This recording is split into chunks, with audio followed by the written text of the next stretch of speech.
S7 news चॅनलमध्ये आपले स्वागत। पेट्रोल डिझेल टंचाईच्या पार्श्वभूमीवर खासदार रामराव वडकुते ई बाईकवरून जिल्हाधिकारी कार्यालयात।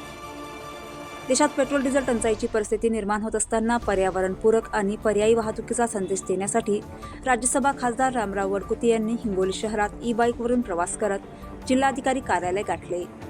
पंतप्रधान नरेंद्र मोदी यांनी केलेल्या पर्यावरणपूरक वाहतुकीच्या आवाहनाला प्रतिसाद म्हणून त्यांनी हा उपक्रम राबविला।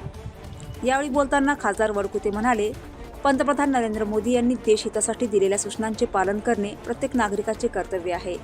इंधन बचत आणि पर्यावरण संरक्षणासाठी ई वाहनांचा वापर वाढणे काळाची गरज आहे। मी स्वतः ई बाईकवर विविध शहरांमध्ये फिरणार असून उन्हाळा असला तरी ई मोटरसायकलचाच वापर करणार आहे। तसेच लवकरच ई कारही घेणार आहे। ते पुढे म्हणाले, देशाच्या भविष्यासाठी पर्यावरणपूरक पर्याय स्वीकारणे आवश्यक आहे। आपण लोकांना जे सांगतो ते स्वतःही आचरणात आणले पाहिजे। संत एकनाथ महाराजांनी कृतीतून समाजाला संदेश दिला, त्याच पद्धतीने आपणही वागलं पाहिजे। हिंगोली शहरात खासदार वडकुते यांनी ई बाईकवरून जिल्हाधिकारी कार्यालयात पोहोचत नागरिकांचे लक्ष वेधून घेतले।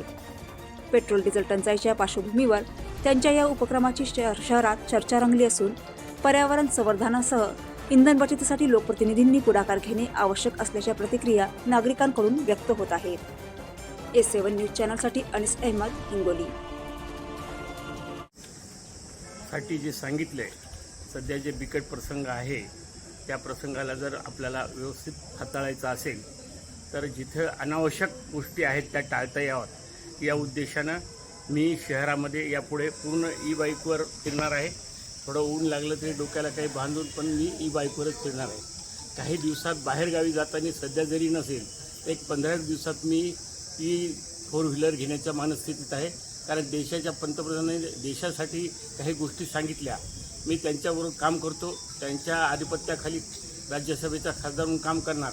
जर एकनाथ महाराजाप्रमाणे जर आम्हाला लोकायला सांगायचं असेल तर आम्ही ते पाळलं पाहिजेत या उद्देशाने मी स्वतः पंतप्रधानांनी जे आम्हाला सूचना दिल्या, आदेश केले त्याप्रमाणे मी वागत आहे। आणि तशाच प्रकारचे आवाहन जनतेला सुद्धा करतो की देशाचे पंतप्रधान माननीय मोदी साहेबांनी ज्या सूचना केल्या त्या आपण पाळाव्यात, ह्या देशाच्या हिताच्या आहेत। एवढंच या ठिकाणी मला आपल्या नम्रपणे सांगायचं आहे जनतेला।